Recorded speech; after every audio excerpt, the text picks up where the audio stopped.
Good morning and welcome to Enterprise Morning on Enterprise Television. I am Kendi Podun. And I am Henry Igwebike.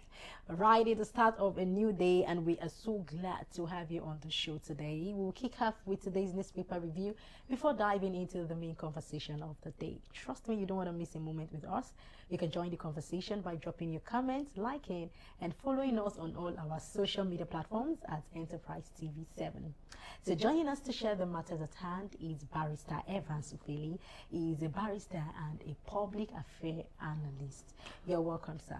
Good morning to you, Barrister. I do not know the time of the day where you are, but for us here, we say good morning to you. Oh, it's about 3 a.m. 3 a.m. in the morning. Good morning to you. 3 a.m. Wow. All right. Good morning. Thank you so very much for your time.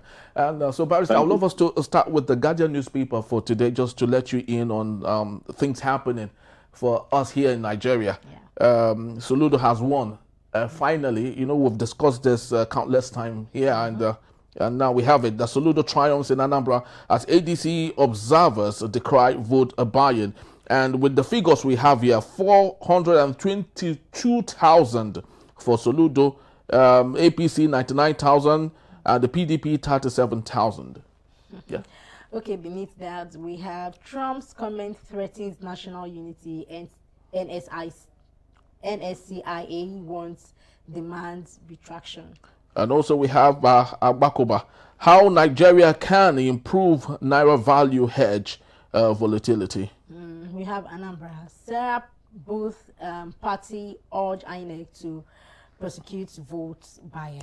All right, Barrister, I'd love us to start up with Anambra. I know I'd love to believe you would think it's expected that Soludo would take the day. But what is interesting here is the number of those who voted.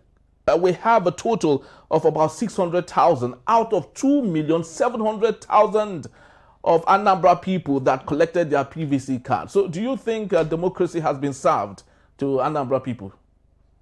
No. It's not been served because from that calculation, it's like it's only 60% that came out to vote, right? Yes, less than 60% even. Less than 60%. About 40% came out to vote. I won't think that turnout for a state is large.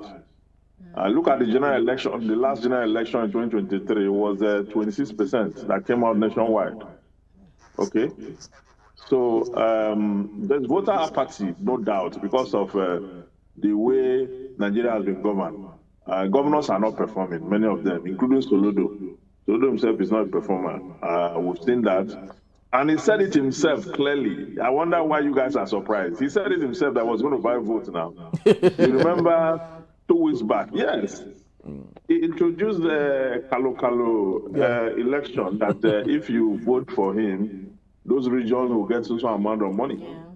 So, and when you say that under intense poverty, you already know where people will gravitate to. People will want to get that money. And as a result of that, they don't mind compromising their civic responsibilities in order for them to clinch on the promise. Okay, so that has played a role in itself. And for Sarah calling for, what they are calling for and the rest of that, it has always been associated with elections in Nigeria. Every election cycle, the same story will emerge after. You will hear vote buying. You will hear irregularities. You hear that some polling units there were disruptions, and the rest of that. So I do not think Anambra was going to be any different from the previous elections we've had, and even successive elections that are coming. There's no change of attitude. There's no consequences for wrongdoing. Our democracy is not strong enough. There are no reforms as we speak. Some person said that because we have a new INEC chairman, that's a reform. I disagree. It's not a reform.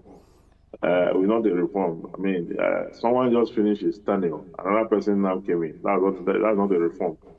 So until we improve on our elections, nothing will really change. Those people who collected money now for voting, they have been settled. So they have no moral obligation now to call the governor to come and perform the dividend of democracy in their areas, having been given money to vote. So it's a pathetic situation. I don't know where else it's done in the world, even in African countries. You have to go and buy votes for you cannot win an election on your popularity. You cannot come out and say, this is what I have done in the past. And as a result of that, I'm campaigning that if you allow me the second time, I'm going to do further. You can't do all that one. You have to use money. That's an expression of failure. Very true. So speaking of vote buying, Barrister, how does vote buying affect Nigerians' democracy perception?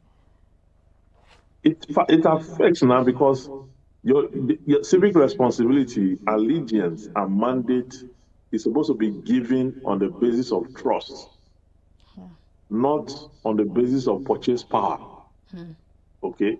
Yeah. It's not demand and supply. You turn election to a demand and supply chain, wherein people have to pay money, collect money before they vote you. It doesn't show popularity. If I have to collect money from you to support you, what it means is that you're not popular. Very true. You understand? Yeah. Democracy is supposed to be a game of popularity. Yes. It's supposed to be, people are supposed to look at your pedigree, look at what you have done, look at your contribution to society, and make up their mind that you are the right person to represent them. But when that is not the case, when you have to purchase it, you have to have a deep pocket to purchase it from them, then what other moral justification do they have to come and ask you for all those funds that Soludo gave up? Yeah. Were they his personal funds? Was it not public fund that he was spending? I mean, somebody will say I should come and prove it. I'm not going to prove anything because I know that it's public fund that is using. And not that. And if you look at it critically, you discover also that his opponent too bought vote. His opponent too bought vote, just that they couldn't buy at the volume that Soludo was buying. Yeah. And so that is the kind of democracy that we say we are proud of. And that is the kind of thing we do when we say sovereignty. Sovereignty, that is our sovereignty. When Trump talks, we say Nigeria is a sovereign state. Look at what you are using to form your sovereignty. So this whole thing is tiring. All right, from that story, let's move straight to the Punch newspaper. PDP crisis, 3,000 delegates are set for high-stakes convention. Okay, we have crude oil revenue plans by 43%. And also still on Anambra, Soludo's Anambra win sparks a political storm. We also have FG vows tighter security after UK flags northern state unsafe. Regbe Shola backing can't save Adeleke. Coming from APC chieftains. Yeah. Okay, we have 15 girls rescued from Ondo sex trafficking network. All right, so let's go to a family feud for a bit here. Drugs, Regina Daniel Nwoko in fresh bitter showdown. Barrister, I would not have loved that we go into this because it's a soft story. But since it made the headlines on the Punch newspaper, and more so, the man under reference is representing your constituency and at the 10th Assembly. Let's speak about it for a bit, and let me have your say. We were off from what leadership should look like from Anambra, and you described how that we have really no leadership to some extent. But in this part, this is more of a moral appearance. What do you think the perception is for Nigerians on the person of Ned Nwoko, especially with this family feud that is really making the rounds in Nigeria across different social media platforms? The man have been disgracing us, we that are from Delta North. Yeah, we can hear you. I said, hello, can you hear me now? All right, we're still trying to get the connection. All right. Yeah, we can hear you. Hello? Can you hear me now? We can hear you now. Yeah, we can hear you.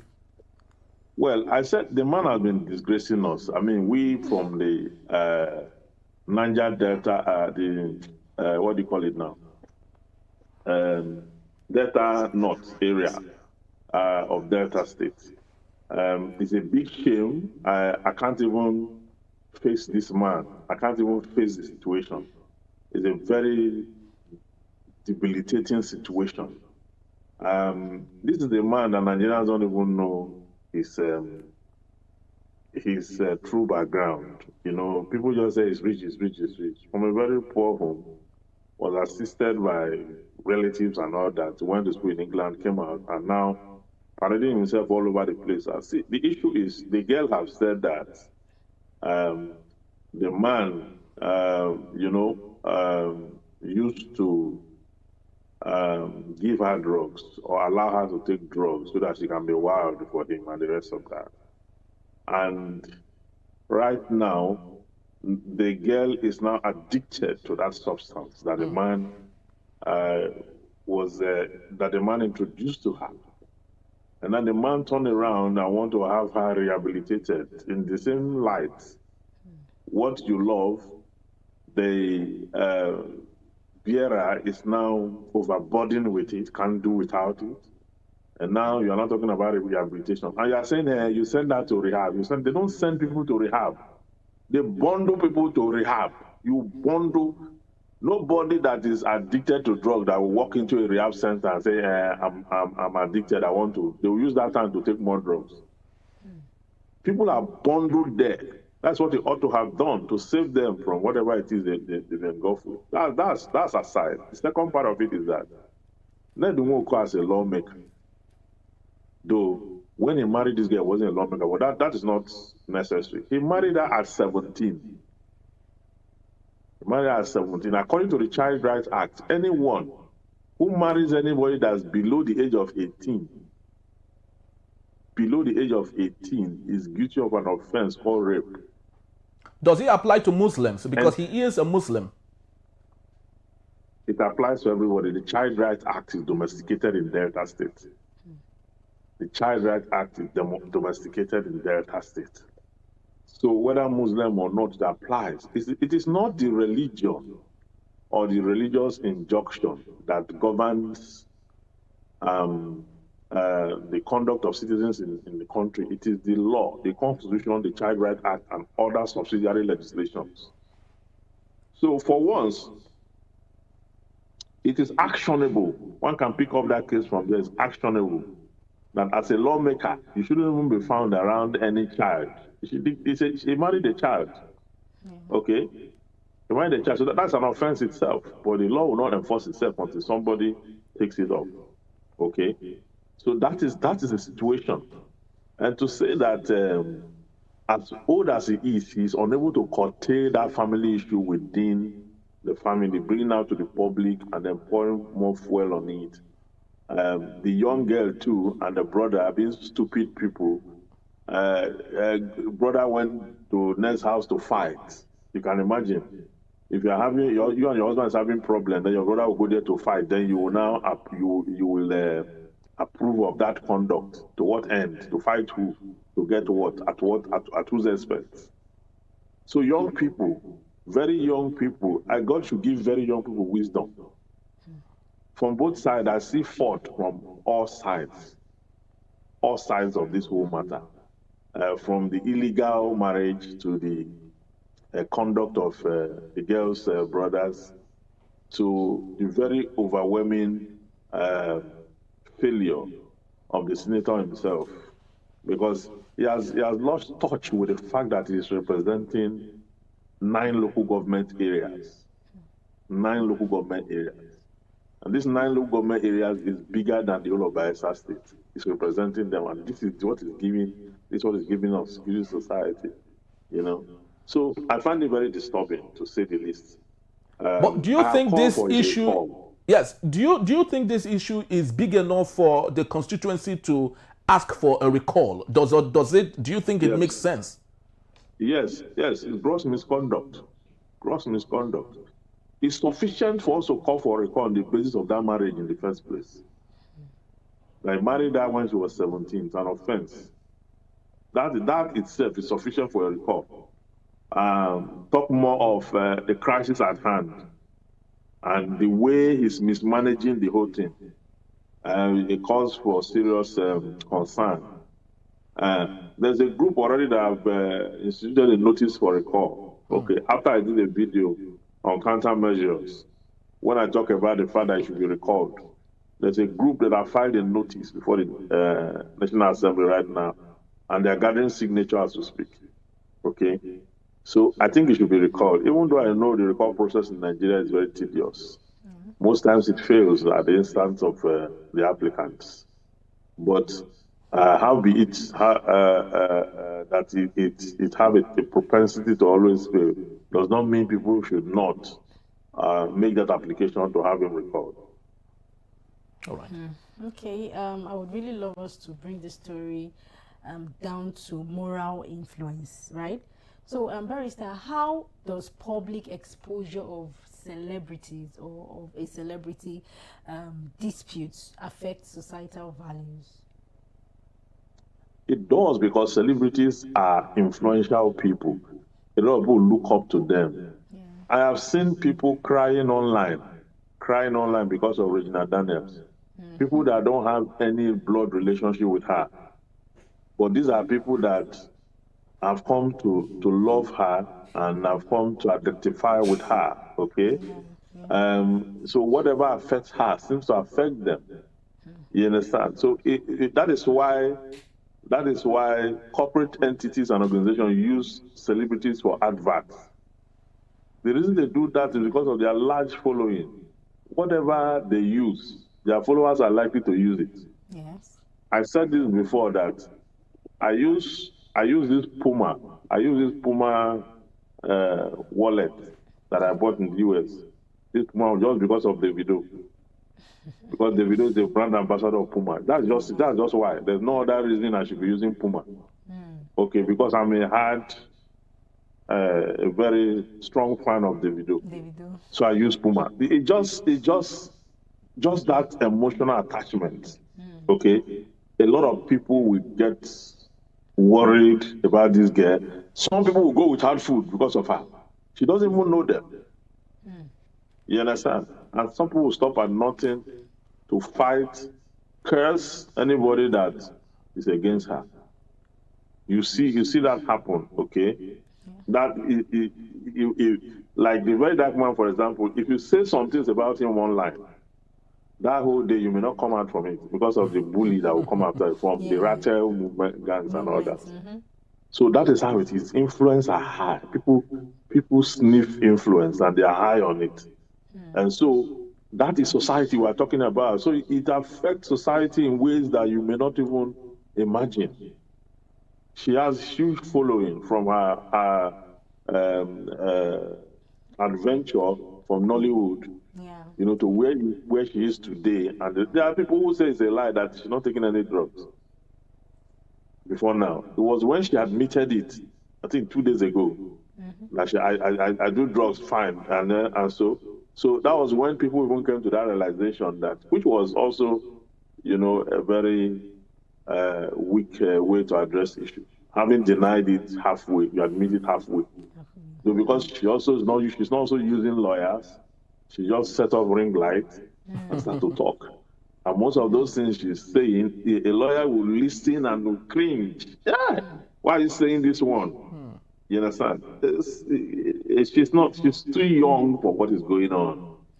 She's too young for what is going on. I don't think she will have the right kind of intellectual support around her. She's pandering to emotions, and that's not going to save her at all. When you're in this kind of crisis, don't talk much, talk less. Because you think that society and the people on social media are all for you. They're all supporting. That's not the truth. It's only your fans. And some of them will be pulling out by your misconduct. So I blame Ned Nwoko in all this. That's that. I blame him in all this because he should have been able to conceal this issue within his household. Conceal the issue within his household and settle it in a way that as a mature person will do. You can imagine him, as old as he is, he's posting videos. You can imagine, old man will post videos, say, see what my wife, he destroyed Ferrari, he destroyed window, he destroyed this. Who are you telling? You are telling social media. So you see that the man himself is not also, I don't even think he's wise enough. Okay, he's wise enough to be a father, let alone a senator. All right. One would wonder where NDLEA is at this point, because this is enough information for the NDLEA to kick in and equally do their investigation to know how they can, nip this in the bud, because like you rightly said, these are influential people. And if Regina Daniel admits that she takes drugs, imagine what that would do to her millions of fans. And I think NDLEA should do something. But do you admission of drugs does not mean the NDLEA have a case. Really? No, Section 19 of the NDLEA Act talks about possession. Okay. You must be caught with it. Oh, okay. So if I come online and say I use drugs, the NDLEA, all the NDLEA should do is to investigate me and ensure they catch me with it. Oh. They cannot just come and bundle me. I say, because I use drugs. They must show evidence. Well, where is the evidence that I use drugs? Okay, so if they want to do whatever they want to do, she must be caught with it. The possession is required. That she was caught with so kilogram of whatever cannabis, whatever cocaine, heroin, whatsoever. It must be psychotropic substances. Any substance that is psychotropic and narcotic drugs. Those are the ones that are flagged by the Nigerian government, and people should not use them.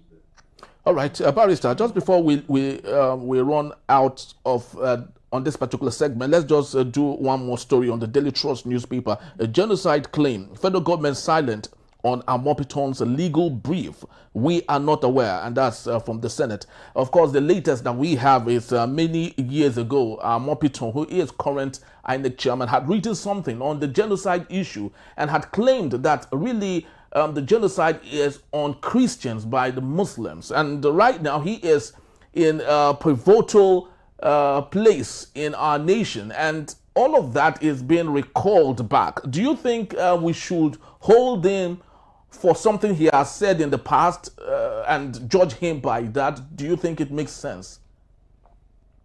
Well, is it a lie that there's genocide? Because the way the Nigerian government is going about it, see, the American government says Muslims are killing, Islamic sects are killing Christians, okay? That's what the Americans said.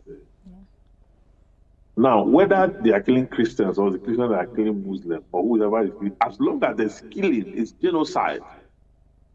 So I don't think Amopiton is wrong to have written anything in the past or have said anything in the past to the effect that this is genocide. Genocide is genocide. It doesn't matter whether there is religious coloration or not. And for people that are saying sovereignty, you hold on to sovereignty until your entire citizens are wiped out. What is the essence of sovereignty if people are going to be killed on a daily basis? Who does sovereignty help? Does sovereignty have the capacity to erase insurgency? It doesn't. You understand? It doesn't.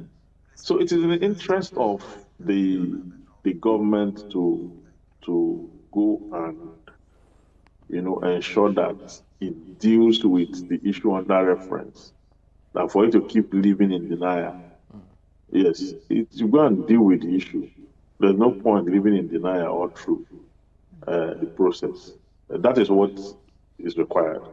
All right, thank you so very much, Barrister. Just to let you know, people, that Barrister will still be here to take us on our main conversation. That is when we return. Nigeria's food import bill jumps 11.6% as hunger worsens. In the beat, Still Enterprise Morning. Don't go anywhere. We'll be right back.